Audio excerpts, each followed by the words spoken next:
ng bayan, maasahan anumang panahon. Magandang oras po sa ating lahat. Narito na ang latest update sa lagay ng ating panahon ngayon at sa magiging lagay ng panahon sa susunod na 24 oras. Sa kasalukuyan ay ang napakainit na easterlies ang nagdadala ng malinsaang panahon sa ating bansa ngayong araw at magdadala rin ito ng maulap na papawirin na may mga kalat-kalat na pagulan at thunderstorms sa may Eastern Visayas, sa may Sorsogon kasama na ang Masbate. Pinag-iingat natin ang ating mga kababayan sa mga nabanggit na lugar na ito dahil posible ang banta ng mga biglang pagbaha o pagguho ng lupa lalo na kung may mga katamtaman at minsan ay malalakas na pag-ulan.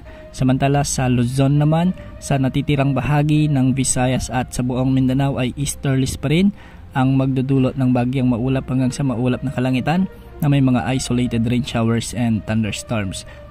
Posible rin ang banta ng mga flash flood o landslide lalo na kung mga umiiral na severe thunderstorms. Maraming lugar ngayon ang nakaranas ng mataas na heat index. Ibig sabihin nito ay napakadelikado ng init na nararamdaman ng ating katawan.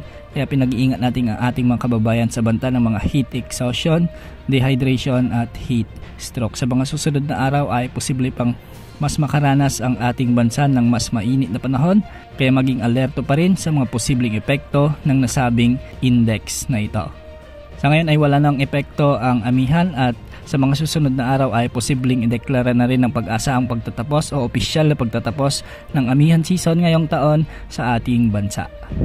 Samantala para naman sa lagay ng mga pag-alon sa ating mga karagatan, ang silangang bahagi o silangang baybayin ng ating bansa ay posibleng umabot ang mga pag-alon hanggang 2.5 meters at sa nalalabing bahagi naman ng ating bansa ay posibleng umabot ang mga pag-alon hanggang 1.2 meters. Sa ngayon wala pa rin tayong namomonitor na anumang sama ng panahon gaya ng LPA o bagyo na posibleng pumasok sa ating area of responsibility at makaapekto sa anumang bahagi ng ating bansa sa susunod na 3 hanggang 5 araw. Bukas asahan pa rin ang pag-iral na mainit na easterlies kaya asahan pa rin ang maalinsahang panahon sa maraming lugar sa ating bansa. Yan ang update sa lagi ng panahon. Ito po ang weather update ng bayan, maasahan anumang panahon.